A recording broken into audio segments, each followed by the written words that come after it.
Welcome to JC NERR and How We Got Here, the show where you get an inside look into the stories and experiences that brought each of our staff here to the reserve. Joining us today is Ida Scott. She is our interpretation coordinator, and she has actually been with JC NERR for 17 years. Just want to say thank you for being with us today and sharing your story on how you came to join the Jacques Cousteau family. So when you were growing up, was there any special moment or any experience that you had that sparked any passions for science, for nature, and things like that? Well, when I was young, I fell in love with nature, and it was during a different era. At that time, children were allowed to explore the world around them, and I lived in the Philadelphia suburbs. And I had lots of adventures outdoors, and I was particularly taken with the Tookenny Creek. I didn't know anything about watersheds or where the water went when it left my hometown, but my friends and I would go discovering where the creek would go, how the water seemed different, how it would get smaller and smaller. We were looking for where it started. What we didn't know is after it left our town, the Tookenny Creek mainly went underground, and there was a lot of point pollution in those days. And it would go into the Delaware River, down to the bay and into the ocean. But we had a special spot near us on the creek, and my friend and I used it as a shortcut to go to school. When I was in middle school, every day we would walk through the woods. We'd stop on the way back and play our games. We were in middle school, but we had all these fantasy games we liked to play. And we also knew a little bit about environmental issues because it's during the time that Rachel Carson was writing her books about specifically the effect of DDT on nature. And we were always looking for a great blue heron. We would have our binoculars ready in our cases we had with all our games, our bows and arrows, when we played Robin Hood. And the whole time we were engaging with our nature activities, we never saw a great blue heron. But one day we discovered that the woods we were walking and playing in, so there was a house somewhere nearby and it was for sale. And then we heard that there was going to be a development of apartment buildings built on this spot, and we were enraged. We would lose our special place, and we knew it would affect the Tookenny Creek. So after school, we decided we would dam up the creek, and then there would be protests. People would join us and protest against this development. But as we found out, the creek was swifter. Water can just do whatever it wants to do. And every day when we would come back, our feeble efforts to dam with the rocks that are along the creek there, the rocks would be gone and we would have no dam. And we never saw a great blue heron, and finally my friend moved away and I entered high school. So do you remember the first time that you've seen a great blue heron after having that experience, being so young and trying to find one, and because of everything that was happening and not being around, do you remember the first time you saw one, and was it up where you were growing up, or was it around here? Well, we would fast forward to today.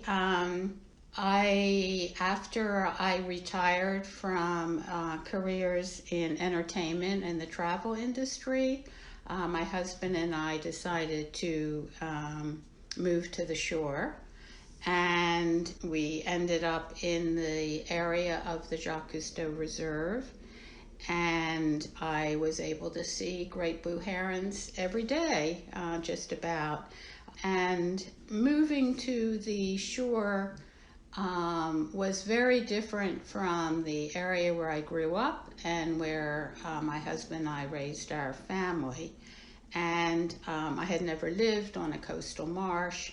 I certainly had never lived on a barrier island, and Long Beach Island is across the bay from where we moved to.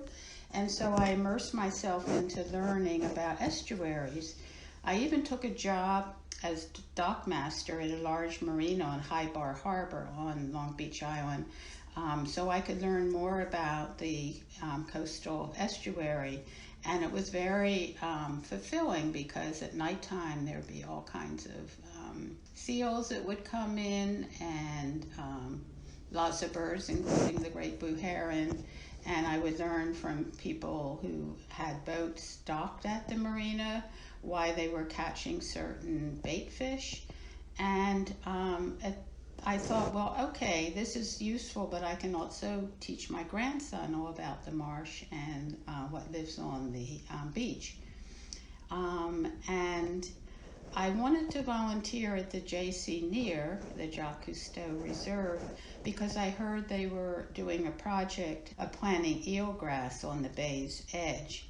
And this was sort of shades of my childhood and trying to protect the edge of the Tookanny Creek.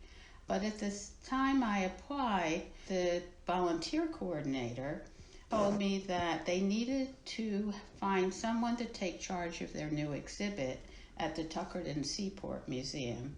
And I was offered a part-time job as the exhibit interpretation coordinator. So I turned my learning to find out things about exhibit design, environmental interpretation, and informal education in a museum setting. And so I think that my pathway is an example of how, after retirement from a long life career, one can be inspired to seek a new life and enter an entirely new chapter. And for me, this chapter continues after 17 wonderful years of being part of a family of dedicated staff and volunteers. Well, I am just it's so heartwarming to hear how your story really came full circle when you were growing up and having that experience with your friends, and then like really wanting to see that blue heron, and then moving here with your husband, and after your career that wasn't really related. And I can actually say from experience myself, I have a very windy path as well. And hearing how you kind of came full circle and you ended up with us, and now you get to see the blue heron every single day. So we're just so happy to have you here. So now that you're here, tell us a little bit about what you do with the exhibit and as our interpretation coordinator. Well, I'm stationed at the Life on the Edge exhibit, and it's at the Tuckerton Seaport Museum. It's a maritime museum. And so our exhibit serves as not only a gateway to the reserve and all the habitats, pine barrens and marshes and bays of Barrier Island and the ocean.